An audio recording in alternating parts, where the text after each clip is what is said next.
Make your easy days easy and your hard days hard.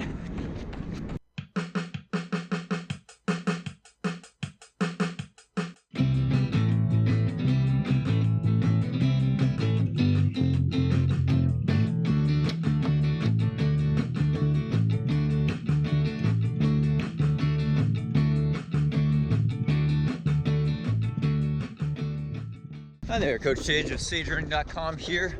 Actually in Copenhagen, getting ready for the marathon tomorrow, but I wanted to do a quick training talk on easy day pace, easy running.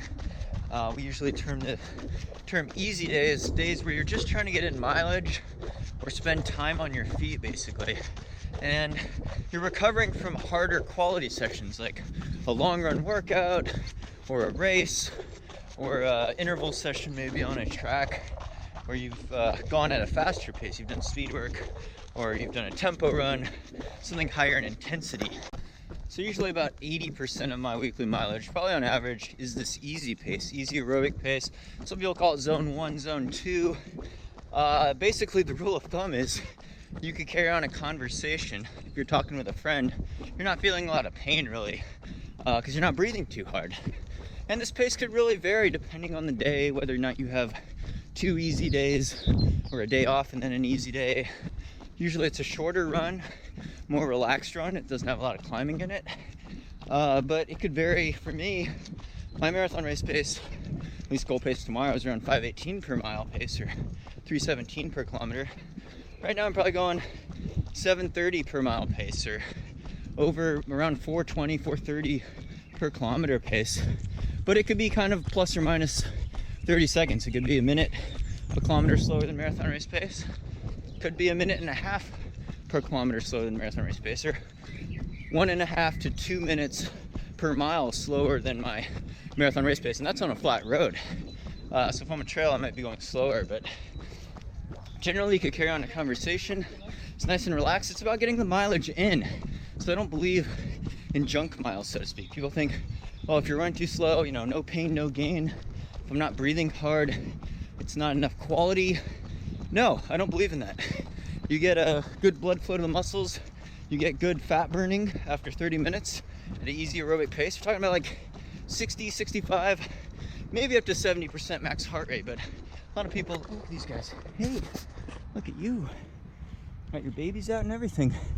Yeah, it's a relaxed pace running, and some days you might feel better than others, or you're running with a faster group, but the key really is to recover, get the blood flow going, get the aerobic adaptations going, and get the mileage and duration. And if you're trying to push higher mileage than you've ever run before, it's better to build up at slower, easier paces to reduce impact force, reduce the risk of overtraining and injury mainly. So you're trying to get these aerobic adaptations, your mitochondria, capillary bed building, plus your cardiovascular system benefits, so you don't get injured, and slowly strengthen the muscles and tendons to avoid over injury and strain. So the question is, can you go too slow on these easy days? Are you getting junk mileage? Well, the answer is, in a short, no. I don't believe that. I don't believe in junk mileage.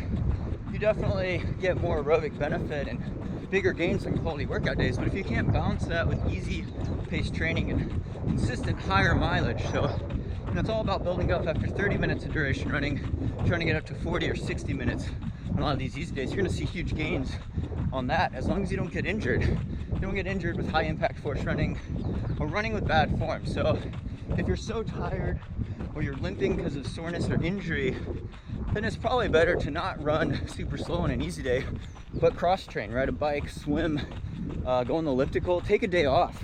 Take a day totally off. It's not worth it if you're gonna hurt yourself. But at the same time, you don't have to worry about pushing hard every day. Save your hard efforts for workouts like tempo runs. We're talking more of a higher heart rate intensity zone. Tempo run being tried and true 20-minute steady state where you actually can't carry on a conversation, right? You have to maybe be breathing so hard you can only say 3 or 5 words at a time. And then go an anaerobic component being hard interval track workouts, maybe you're only muttering 2 words at a time. Maybe they're swear words. I don't know, because you're probably hurting a bit. But save those efforts. Those are used sparingly.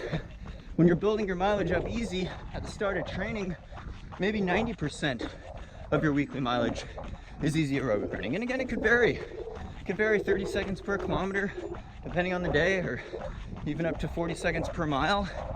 But you could carry on a conversation. That's really the important thing. And you're absorbing the training. You're getting in consistent time spent on your feet, consistent mileage. And that's most of the training right there. Running with good form though. A lot of people say, hey, I'm running these slower paces. I can't get my stride rate up. Well, it is harder to get your stride rate really fast, but take shorter steps.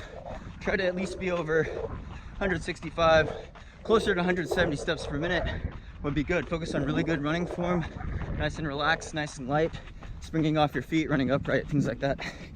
So again, really can't emphasize this enough. Take your easy days easy. Make sure you're recovered and not getting injured with high impact stress, especially when you're starting out, you're building up your mileage, or you're recovering from harder quality sessions, which you should focus on pace or intensity in those.